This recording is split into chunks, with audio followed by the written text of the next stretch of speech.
ایک صحابی کہتے ہیں سہل بن حنیف رضی اللہ تعالیٰ عنہ، تفصیلات چھوڑ کے میں ایک قول پیش کر رہا ہوں صرف، وہ کہتے ہیں کہ اگر لوگوں اپنی رائے کو دین کے سلسلے میں متہم قرار دو، یہ مت سمجھو کہ میں نے جو سمجھا ہے وہی صحیح ہے، اپنی رائے کو متہم قرار دو۔ میں نے اپنے آپ پر غور کیا تو میں اس بات کی اگر مجھے طاقت ہوتی کہ کسی معاملے میں نبی صلی اللہ علیہ وسلم کی بات کو رد کر دوں تو ابو جندل والے دن صلح حدیبیہ جب لکھا جا رہا تھا اور ان کا بیٹا مسلمان ہو کر آیا اور لوٹا دیا گیا، اگر میری اپنی رائے کا کوئی وزن ہوتا نبی کے سامنے تو میں اپنی رائے مانتا، لیکن میں نے ایسا نہیں کیا۔ غور کیجئے، یہ موقع نہیں ہے اس لیے میں اس کی تفصیل میں نہیں جا رہا ہوں۔ تیسری چیز کہ بہت زیادہ بات چیت کرنا، جدال کرنا، بحث و مناقشہ کرنا، اس سلسلے میں جو تفصیلات پیش کی شیخ حماد کہتے ہیں کہ اگر تم کسی انسان کو دیکھو کہ خوب نقاش، بحث، سوال جواب کرتا ہے، باریکیاں کھگالتا ہے اور عمل میں کم نظر آتا ہے تو جان جاؤ کہ وہ ٹیڑے دل والا ہے، اس کے یہاں انحراف پایا جاتا ہے، وہ اہل سنت کی بجائے اہل بدعت کی طرف مائل ہے۔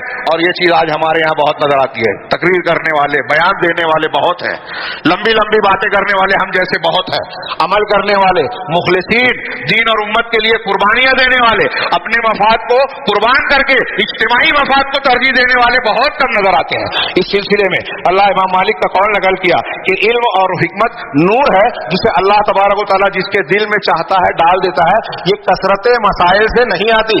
امام بربہاری کہتے ہیں، اس قول کو بہت غور سے سنیے، امام بربہاری کہتے ہیں کہ اللہ تم پر رحم کرے، یہ بات دماغ میں بٹھا لو، اچھی طرح جان لو کہ علم جو ہے روایت اور کتابوں کی کثرت سے نہیں ہوتا۔ ایک آدمی خوب روایت کر رہا ہے، خوب کتابیں لکھ رہا ہے، خوب مضمون لکھ رہا ہے، خوب تقریریں کر رہا ہے، اس سے علم نہیں ہوتا۔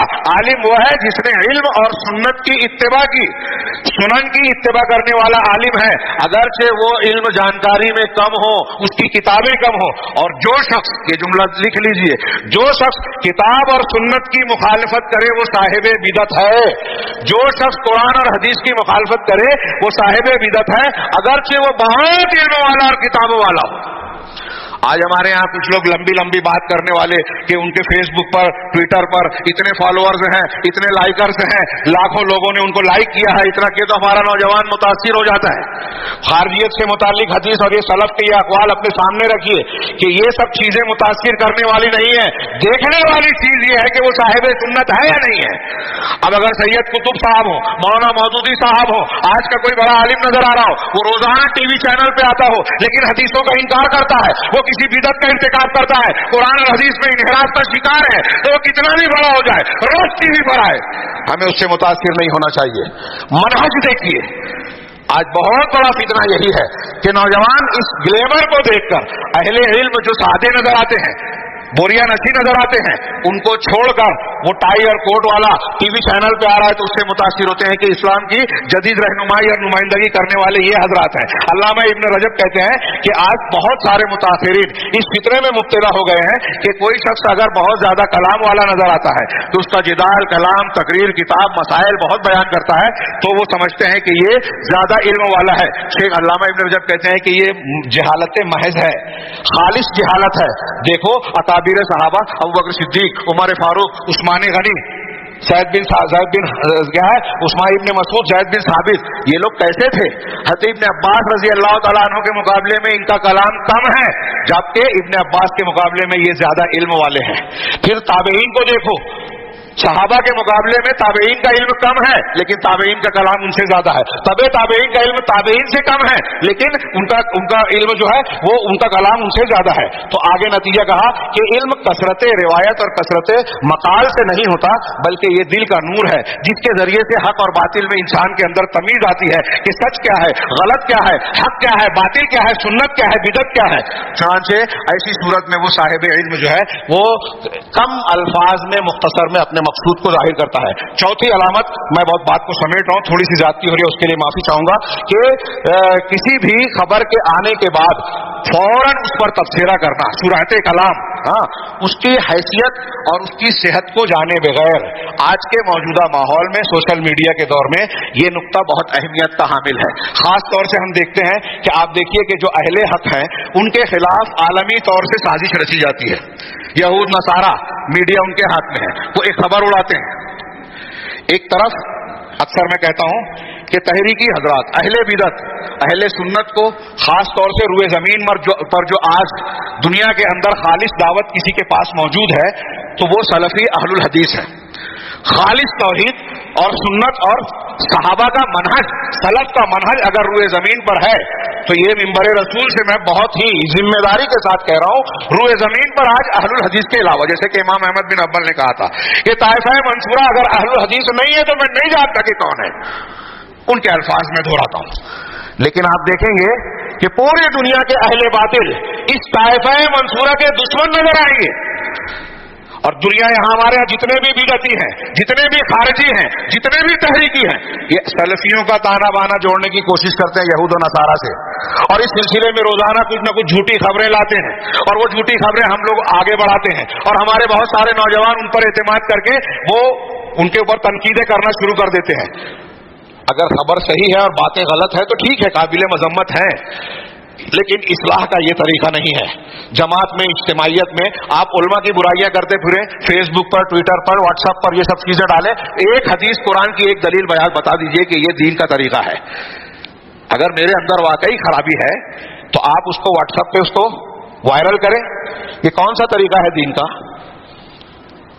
اس کا طریقہ کیا ہے؟ اصلاح کرنا. کس انداز میں وہ ہم جانتے ہیں. سعودی عرب نے کوئی غلطی کی، سعودی عرب کی خدمات کو نظر انداز کیا جاتا ہے، اس کو چھپایا جاتا ہے. کیوں؟ آج روئے زمین پر توحید اگر کہیں ہے تو ملک کے طور پر کسی حکومت کے پاس تو سعودی عرب کے پاس ہے. یہ کہتے ہوئے بھی لوگ کچھ ہمارے یہاں شرماتے ہیں. واحد ملک ہے جہاں دستور قرآن و حدیث دستور کی حیثیت رکھتا ہے. ایران نے صرف اعلان کر دیا چھوٹا موٹا، پوری جماعت اسلامی آج تک اس کے فیور میں، پہلے کھل کر اب چھپ کر، پورے اخوانی. یہ ابھی آخری ہم دیکھیں گے کہ اہل بدعت اور خارجیوں کی ایک پہچان اور تضاد یہ بھی ہے کہ وہ اہل سنت کی مخالفت کرتے ہیں، اچھوں کو برا کہتے ہیں، بروں کو اچھا کہتے ہیں. اور اس کی سب سے بڑی فکر ہے کہ اللہ اور رسول نے جن کی تعریف کی صحابہ کرام کی، اللہ اور رسول نے صحابہ کرام کی تعریف کی، یہ خوارج، یہ روافض، یہ تحریکی آج ہمارے یہاں ایسے عناصر پائے جا رہے ہیں. ہاں میں نام لوں، سلمان ندوی صاحب، پاکستان کے کچھ انجینئر اور کچھ اور نام ہیں، ہندوستان کے اور کچھ لوگ ہیں، ہاں خلافت و ملوکیت والی جو بحث کرنے والے لوگ ہیں، پورا طبقہ حضرت امیر معاویہ، حضرت عمرو بن عاص اور ان لوگوں پر جو ہے انگلی اٹھاتے ہیں، ان کو لعن کا نشانہ بناتے ہیں. اہل سنت والجماعت قرآن حدیث کے ثابت شدہ دلائل کے بالکل خلاف بات ہے. جو لوگ کسی ایک صحابی کو بھی نشانہ بناتے ہیں وہ اہل بدعت میں سے ہیں. اور اگر کوئی ان سے متاثر ہوتا ہے تو اس کے اندر خارجیت اور رافضیت ہے. نوجوان لکھ لیں، توبہ کریں. جس کی اللہ اور رسول نے تعریف کی اس کو آپ برا کہیں گے اور وہ صحیح ہو سکتا ہے؟ سوال ہی پیدا نہیں ہوتا. اگر کوئی ایسا مانتا ہے تو اپنے ایمان کی خیر منائے. تو یہاں یہ بیان کیا انہوں نے کہ اگر کوئی بات آپ کے پاس آتی ہے تو خبر کی تحقیق کر لیں.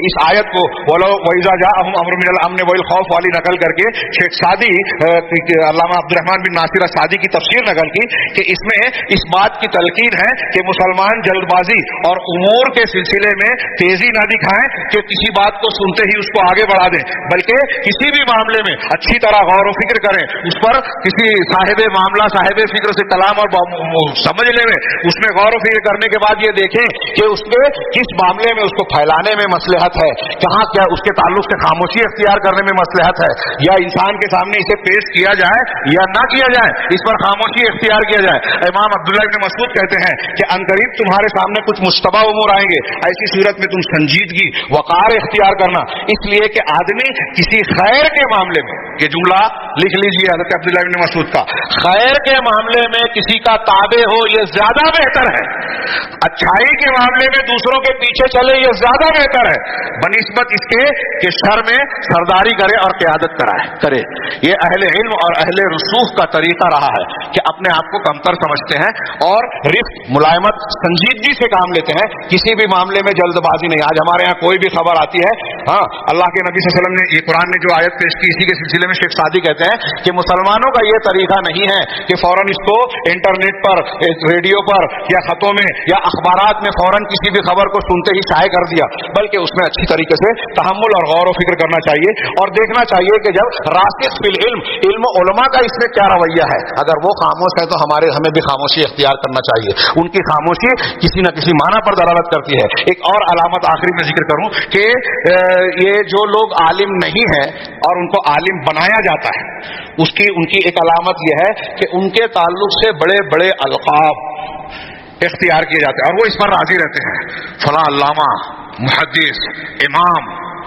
ہاں ابھی دیکھیے امام حمید الدین فراہی کتابوں پہ جو ان کے ماننے والے ہیں، ہر شخص اپنے جماعت کے بزرگوں کو امام، علامہ، محدث، فلاں زمانے کا فلاں اور فلاں اور فلاں، ایک سطر میں جو ہے القاب لکھے جاتے ہیں. اس سلسلے میں تفصیل کا موقع نہیں ہے، مختصر یہ کہ امام شاطبی اور دوسرے لوگوں نے یہ کہا کہ یہ اہل بدعت کی ایک پہچان اور وتیرہ رہا ہے کہ جو لوگ غلط ہیں، جن کے پاس غلط منہج ہے، غلط فکر ہے، لوگ اور عوام اس کی طرف متاثر ہوں، اس کی طرف رجوع کریں، اس کے لیے ان کو بڑے بڑے القاب دیتے ہیں، تعریف کرتے ہیں. آج کی زبان میں جو میں نے ابھی کہا کہ فیس بک پر، واٹس ایپ پر، یوٹیوب پر جن کے لائک کرنے والے خوب زیادہ ہیں، ہمارا نوجوان اس کے پیچھے بھاگنے لگتا ہے. بہت نوجوان تو نوجوان، کچھ خواتین اور عورتیں بھی متاثر ہو جاتی ہیں کہ ان کو اتنے سننے والے ہیں. اب جن کو لانچ کرنا ہی ہے اہل بدعت کو گمراہ کرنے والوں کو، تو ان کے اپنے لوگ بھی، جیسے ہم جانتے ہیں فرقہ پرست تنظیمیں ہمارے یہاں آج کی جو موجودہ حکومت ہے یہ ایک فکر کو بیان کرتے ہیں اور ان کے اپنے جو بھکت ہیں وہ اس کو خوب لائک کرتے ہیں، اس کی تائید کرتے ہیں، پیش کرتے ہیں کہ دیکھو ملک کے اتنے لوگ اسے چاہتے ہیں. ایسے ہی مسلمانوں کو دھوکہ دینے کے لیے وہ لوگ جو منکرین حدیث ہیں، وہ لوگ جو اللہ کے رسول صلی اللہ علیہ وسلم کی شان میں گستاخیاں کرتے ہیں، وہ لوگ جو خارجی فکر کے حامل ہیں، وہ لوگ جو یہود و نصارہ کے کام کو اور ایجنڈے کو آگے بڑھاتے ہیں، وہ لوگ جو مسلمانوں میں یہود و نصارہ کی فکر کو بڑھاتے ہیں کہ حدیثوں کو انکار کرنے، شکوک و شبہات پیدا کرنے، فیشن اور جدیدیت کے نام پر مسلمانوں کو اسلامی دعوت سے پھیرنے کے لیے کام کر رہے ہیں، ان کو خوبصورت بنا کر پیش کرتے ہیں، مقبول بنا کر پیش کرتے ہیں، ان کو ایسی نعمتیں دیتے ہیں جسے دیکھ کر عام نوجوان علماء کے مقابلے میں ان کو سمجھتا ہے کہ ان کے پاس نعمتیں ٹوٹی پڑ رہی ہے. یہ علماء کیا ہے؟ ان کو تو سیدھے سے زندگی کی گزارنے کے جو ہے بنیادی ضروریات بھی میسر نہیں ہے اور یہ کار میں چل رہے ہیں، ان کے پاس بنگلے ہیں، ان کے پاس گلیمر ہے، ان کے پاس فلاں اور فلاں نعمتیں ہیں. ان چیزوں سے رجھا کر ایسی چیزوں کو بھی، یہ میں جو بیان کر رہا ہوں یہ ہوائی باتیں نہیں ہیں، یہ الہادی فکر کو عام کرنے کے لیے ہر طرف سے ہمارے خلاف کوشش ہو رہی ہے. اس پر کتابیں لکھی گئی ہیں، باقاعدہ اس پر ریسرچ ورک ہوا ہے کہ کہاں کہاں سے مسلمان نوجوانوں کو شکار کیا جا رہا ہے. انہی میں سے ایک یہ طریقہ بھی ہے کہ ہمارے درمیان جو غلط فکر کے عناصر ہیں، علماء ہیں یا علماء سے دور کرنے والے جو عناصر ہیں، منکرین حدیث فکر کے ٹیڑے لوگ، غلط منہج والے، ان کو جو ہے بڑے القاب سے پکارا جاتا ہے. سید قطب شہید، علامہ ابو العلا مودودی، امام حمید الدین فراہی، فلاں اور فلاں. میرے نام لینے سے کوئی برا نہ مانے، میرا مقصود کسی کی شخصیت کو مجروح کرنا نہیں ہے. حق اور باطل کو بے نقاب کرنا اہل دعوت حق کا فریضہ ہے اور اس معاملے میں سچائی کو پیش کرنے کے لیے بعض مرتبہ اس کی ضرورت پیش آتی ہے. ہمارے علماء راسخین فی العلم نے لکھا ہے کہ اب اس بات کی ضرورت ہے کہ اگر کوئی منحرف منہج کا آدمی ہے اور لوگ اس کی فکر سے، کتابوں سے متاثر ہوتے ہیں تو کھول کھول کر بیان کیا جائے تاکہ لوگ اس سے بچے، اس کے بارے میں ہوشیار رہیں. یہ چند باتیں میں نے عرض کی ہیں. اگرچہ ہو سکتا ہے بعض حضرات کو یہ لگے کہ کچھ باتیں بے ربط سی نظر آ رہی ہو، لیکن خطبہ جمعہ کے مختصر سے وقت کو ملحوظ رکھتے ہوئے میں نے کئی نکات کو سمیٹنے کی کوشش کی. اتوار کے دن ایک اور خطاب ہے، اس میں بھی اسی موضوع سے متعلقہ کچھ باتیں ہوگی. آپ حضرات سے گزارش ہے کہ اس میں تشریف لائیں اور اس سے استفادہ کریں. میرے سے، مجھ سے نہ صحیح، ان علماء سے جو راسخ فی العلم ہے. اور آج کا یہ موضوع جس پر ہم لوگ ہو سکتا ہے بہت سارے لوگ سوچیں کہ یہ غیر ضروری ہے، لیکن میں ایسا مانتا ہوں کہ اسلامی دعوت اور موجودہ ماحول کے اعتبار سے یہ انتہائی اہمیت کا حامل موضوع ہے. اس پر توجہ دینے کی ضرورت ہے اور اس پر توجہ نہ دینے سے آپ کے اپنے گھر میں آپ کا بیٹا باپ کی جب مخالفت خیانت کرتا ہے, نافرمانی کرتا ہے, بات کی کوئی دینی رائے کے مقابلے میں اپنی چلاتا ہے, تو سمجھ جائیے کہ اس پر خارجیت کا, جمہوریت کا اثر ہے. اعجاب المرء بنفسہ, اور یہ آگے چل کے بڑے فتنے کی شکل اختیار کر سکتا ہے. اللہ تعالیٰ سے دعا ہے کہ وہ ہمیں صحیح دین اور دین کے صحیح طریقے کو, دعوت اسلامی اور دعوت اسلامی کے صحیح طریقے کو سمجھنے اور اس کو اپنی زندگی میں نافذ کرنے کی توفیق عطا فرمائے. اس سے متعلق ہماری جو بھی ذمہ داری ہے اپنے علم اور طاقت کے مطابق اسے ادا کرنے کی توفیق دے. صحیح دین کا ہمیں جو ہے خادم بنائے, اور اس کی برکت سے دنیا میں بھی فتنوں سے محفوظ رکھے, اور مرنے کے بعد فتنہ برزخ اور فتنہ آخرت سے بھی محفوظ رکھے. اقول قولی ھذا واستغفر اللہ لکم سائر المسلمین وصلی اللہ علی نبینا محمد. بارک اللہ لنا ولکم فی القرآن المجید ونفعنا وإیاکم بالآیات الذکر الحکیم انہ تعالی جواد کریم ملک بر رؤوف رحیم.